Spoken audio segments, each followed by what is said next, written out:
दादा मला काय सांगणार, तुम्ही सरकारला नवीन अल्टिमेटम दिलेला आहे, 5 जानेवारीपर्यंत सरकारला तुम्ही वेळ दिलेला आहे, काय नेमकं सरकारला सांगणं आहे, काय मागणी आहे? नाही, आता सरकार स्थापन झालंय, आता जनतेचे प्रश्न मार्गी काढणं गरजेचं आहे. जे समाजात खतखते ते त्यांना दिसत नसेल, पण ते इतके भयंकर भयंकर सुप्त लाट आहे ते परेशान होऊन जाते.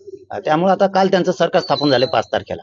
त्यांना शुभेच्छा दिल्यात आम्ही, त्यांचं अभिनंदन पण तिघाचं पण आणि मनापासून केलं. आता पुढच्या काळात गोरगरिबांचे प्रश्न मार्गी काढायचे, कारण काल 5 तारखेला त्यांचा शपथविधी झाला. येत्या 5 तारखेपर्यंत 1 महिन्यात म्हणजे 5 जानेवारी बरोबर ना, तिथपर्यंत त्यांनी मराठा आरक्षणाचा विषय मार्गी काढायचा. नसता हे मराठी पुन्हा तुफान ताकदीनं आंदोलनात उभा राहून सरकारला परेशान करणार, सोडणार नाही. 5 तारखेपर्यंत त्यांनी मराठा आरक्षणाचा विषय सगळा मार्गी काढायचा. 83 क्रमांकाला मराठा आणि कुणबी एक आहे, तोही विषय मार्गी काढायचा. 2004चा अध्यादेश आहे, त्याच्यातही दुरुस्ती करायची. त्यांनी सगळेश्वरीची अंमलबजावणी सुद्धा करायची. आणि हैदराबादच्या गॅजेटचं, सातारा संस्थांचं, बॉम्बे गव्हर्नमेंटचे हे तिन्ही गॅजेट, लाखो पोरांवरती केसेस झालेले आहेत, त्या मागं घेण्याचे जे आपल्या 8-9 मागण्या आहेत पूर्वी सरकारकडे दिलेलं आहे, हेच सरकार होतं. त्यांनी त्या पूर्ण मार्गी काढायच्या.